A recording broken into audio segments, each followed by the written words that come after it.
تو شاعر کیا کہہ رہے ہیں اس شعر میں؟ شاعر کہہ رہے ہیں کہ اے محبوب، جب میں تنہا ہوتا ہوں، اکیلا ہوتا ہوں، تو اس وقت میرے تصور میں تم میرے پاس آ جاتے ہو، اور بالکل مجھے ایسے لگتا ہے کہ جیسے تم حقیقت میں میرے پاس مجسم صورت میں موجود ہو۔ یہ شعر مومن خان مومن کے خوبصورت اشعار میں سے ایک ہے۔ مومن کہتے ہیں کہ اے محبوب، جب میرے پاس کوئی بھی نہیں ہوتا، میں بالکل تنہا ہوتا ہوں، تو تم میرے خیال میں، میرے تصور میں چلے آتے ہو۔ تمہارے پاس آنے سے میری تنہائی تنہائی نہیں رہتی، بلکہ ایک محفل کی صورت اختیار کر لیتی ہے، لیکن یعنی کہ ایسے لگتا ہے کہ میں اکیلا نہیں ہوں، تم بھی میرے ساتھ ہو۔ تو جب ایک فرد جو ہے وہ ایک نہ رہے، اس کے پاس دوسرا تیسرا فرد بھی موجود ہو، تو اس کا مطلب ہے کہ وہ محفل کی صورت اختیار کر لی، زیادہ لوگ ہو گئے، ٹھیک ہے۔ اور اس شعر میں شاعر نے لفظ گویا کو بڑے خوبصورت انداز میں بیان کیا ہے۔ ایک تو یہ لفظ بطور تشبیہ، یعنی تنہائی میں مجھے یوں محسوس ہوتا ہے، ایسے لگتا ہے جیسے تم میرے پاس ہو، اور دوسرا بطور معنی ہے گویا، بولنے والا۔ جب عاشق اکیلا ہوتا ہے تو محبوب کے تصور سے باتیں کرتا ہے، اس سے گفتگو کرتا ہے تصور میں، یعنی شاعر تنہائی میں اپنے محبوب سے ہم کلام ہوتا ہے، ٹھیک ہے۔ ایک اور شعر ہے یہاں پہ، تو جیسے میرے پاس ہے اور محو سخن ہے، محفل سی جما دیتی ہیں اکثر تیری یادیں۔ اصل میں یہ ایک حقیقت ہے کہ جس کے ساتھ دلی رشتہ ہو، تنہائیاں اسی کی یادوں سے بھر جاتی ہیں، اور وہ ہمیشہ یاد آتا رہتا ہے۔ ایک اور یہاں پر شعر دیکھتے ہیں، اکثر سکوت ہجر میں گر غور سے سنیں، آتی ہیں یہ صدائیں کہ ہم آئے ہوئے ہیں۔ مومن کہتے ہیں کہ اے محبوب، جب میں تنہا ہوتا ہوں اور کوئی دوسرا شخص میرے پاس موجود نہیں ہوتا، تو تم میرے خیالوں میں چلے آتے ہو۔ مجھے یوں محسوس ہوتا ہے کہ جیسے تم میرے پاس بیٹھے ہوئے ہو، اور اب میں اکیلا نہیں رہا ہوں، میں تمہارے تصور سے باتیں کرتا ہوں۔ اگرچہ بظاہر لوگ تو یہی دیکھ رہے ہوتے ہیں، انہیں میں بالکل اکیلا اور تنہا نظر آ رہا ہوتا ہوں، مگر حقیقت میں میرے پاس تم موجود ہوتے ہو۔ فیض نے بھی اس طرح کی ہی ایک صورتحال جو ہے بتائی ہے، یعنی کہ فیض احمد فیض کا ایک شعر ہے، کب یاد میں تیرا ساتھ نہیں، کب ہاتھ میں تیرا ہاتھ نہیں، سچ شکر کہ اپنی راتوں میں اب ہجر کی کوئی رات نہیں۔ تو چلیے اب ہم اس کی بقیہ تشریح اور مماثل اشعار وغیرہ دیکھتے ہیں۔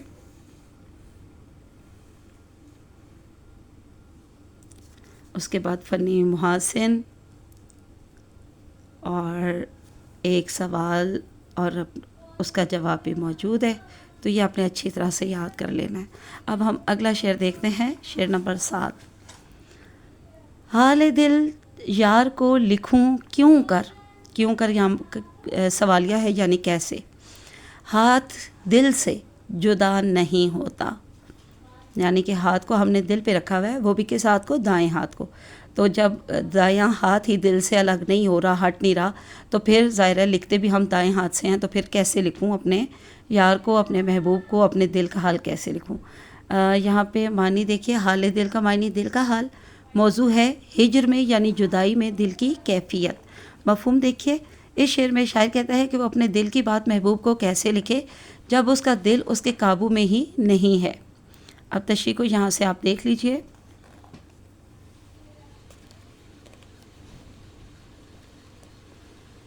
تو اس میں شاعر آپ کو کیا بتا رہے ہیں؟ محبوب کے بارے میں بات کر رہے ہیں کہ محبوب کو میں اپنے دل کا حال کیسے لکھوں، کیا طریقہ کار اختیار کروں۔ بے چینی کی وجہ سے، پریشانی کی وجہ سے جدائی میں میرا ہاتھ جو ہے وہ میرے دل پر رکھا ہوا ہے، میں نے اپنا دایاں ہاتھ میں نے اپنے دل پر رکھا ہوا ہے۔ شاعر بہت ہی خوبصورت انداز میں اپنے دل کی بے قراری کے مضمون کو یہاں پہ قلم بند کر رہے ہیں، اور وہ کہتے ہیں کہ میں چاہتا ہوں کہ عشق میں اپنے دکھوں اور تکلیفوں کا حال اپنے محبوب کو لکھ بھیجوں، شاید ان کو پڑھ کر ہی وہ متاثر ہو اور میرے ساتھ نرم رویہ اختیار کرے، لیکن میرا دل محبوب کی جدائی میں ہمیشہ پریشان اور بے چین رہتا ہے۔ میں ہمیشہ دل کو تسلی دینے کے لیے اپنا دایاں ہاتھ دل کے اوپر رکھتا ہوں، جو تکلیف کو کم کرنے کا میرے نزدیک ایک طریقہ ہے۔ چونکہ دل میں مسلسل مجھے درد ہوتا رہتا ہے جدائی کی وجہ سے، اس لیے میرا ہاتھ بھی مستقل طور پر میرے دل کے اوپر ہی رہتا ہے کہ شاید اس طرح میں اپنے دل کا درد کم کر سکوں۔ ظاہر ہے کہ جب ہم قلم پکڑتے ہیں تو اس صورت میں بھی قلم پکڑ کر ہم اپنا حال جو ہے وہ دائیں ہاتھ سے ہی پکڑ کر لکھتے ہیں، لیکن شاعر جو ہے اس نے اپنا دایاں ہاتھ اپنے دل پر رکھا ہوا ہے، اس وجہ سے وہ کیا کہہ رہا ہے کہ قلم پکڑ کر میں اپنا حال لکھنے سے معذور ہوں، یعنی کہ قاصر ہوں، اور میرا دایاں ہاتھ جو ہے وہ میرے دل پر ہے، اس لیے میں نہیں لکھ پا رہا۔ یہاں پہ ایک اور ریلیونٹ شعر بتاتی ہوں، لکھیے اس خط میں کہ ستم اٹھ نہیں سکتا، پر ضعف سے ہاتھوں میں قلم اٹھ نہیں سکتا۔ اسٹوڈنٹس، ضعف کا معنی ہوتا ہے کمزوری، ٹھیک ہے۔ اور ایک اور شعر بھی دیکھتے ہیں اسی سلسلے میں، وہ آ گئے تو قلب کی تالیف ہو گئی، رخصت ہوئے تو پھر وہی تکلیف ہو گئی۔ دراصل شاعر کی نا یہ یہاں پہ عاشق ہونے کے طور پر شدید خواہش ہے کہ محبوب کی محبت میں وہ جن دکھوں تکلیفوں کو برداشت کر رہا ہے، کسی طرح وہ اپنے محبوب کو ان دکھوں سے آگاہ کر دے، اسے بتائے، اس کے محبوب کو اس کی حالت کے بارے میں پتہ چلے۔ شاید ان دکھوں اور تکلیفوں کا حال سن کر محبوب کا دل نرم پڑ جائے، شاید اس طرح وہ اس پر مہربان ہو جائے۔ چنانچہ عاشق کی یعنی شاعر کی یہاں پر عاشق ہونے کی حیثیت سے اولین کوشش یہ ہوتی ہے کہ محبوب سے وہ روبرو یعنی کہ آمنے سامنے ملاقات کر لے اور اس طرح اس کو اپنے دل کا حال سنا دے، لیکن اس کی یہ خواہش عام طور پر پوری نہیں ہوتی کیونکہ محبوب اسے ملنے کا موقع ہی نہیں دیتا۔ چنانچہ عاشق بیچارے کو کاغذ اور قلم سے جو ہے نا اپنا حال دل لکھنا پڑتا ہے اور ان کے سہارے سے اپنے دل کا حال محبوب تک پہنچانا پڑتا ہے۔ تو بہرحال اس وقت جو ہے انتہائی دل میں درد جدائی کا جو اٹھ رہا ہے، اس کی وجہ سے اس نے دایاں ہاتھ دل پہ رکھا ہوا ہے، تو اس لیے اس وقت میں وہ کاغذ قلم کا سہارا لے کر بھی اپنے محبوب کو اپنے دل کا حال نہیں بتا سکتا۔ اب یہاں پہ آپ مزید مماثل اشعار وغیرہ دیکھ لیجئے۔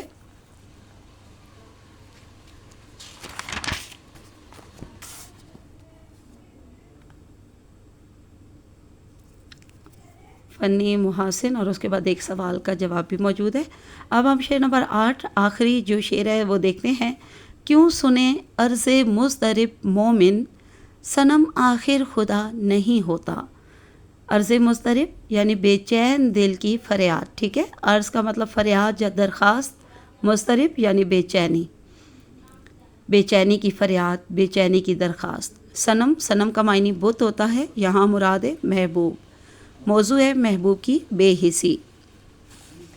سادہ مفہوم اس کا کیا بنے گا؟ مومن، تیرا محبوب تیرے بے چین دل کی فریاد کیوں سنے؟ کیونکہ صنم خدا نہیں ہوتا جو مومن کی فریاد سنتا ہے، جبکہ صنم یعنی کہ بت تو بے حس ہوتا ہے، اس پر کسی فریاد کا اثر نہیں ہوتا۔ اب کیا آپ یہاں سے ریلیونٹ تشریح کو اچھے سے دیکھ لیجئے۔ شاعر اس شعر میں آپ کو کیا بتا رہا ہے؟ شاعر اپنا حال دل بتا رہا ہے اور ساتھ ہی ساتھ اپنے محبوب کی بے حسی کے بارے میں بھی بتا رہا ہے۔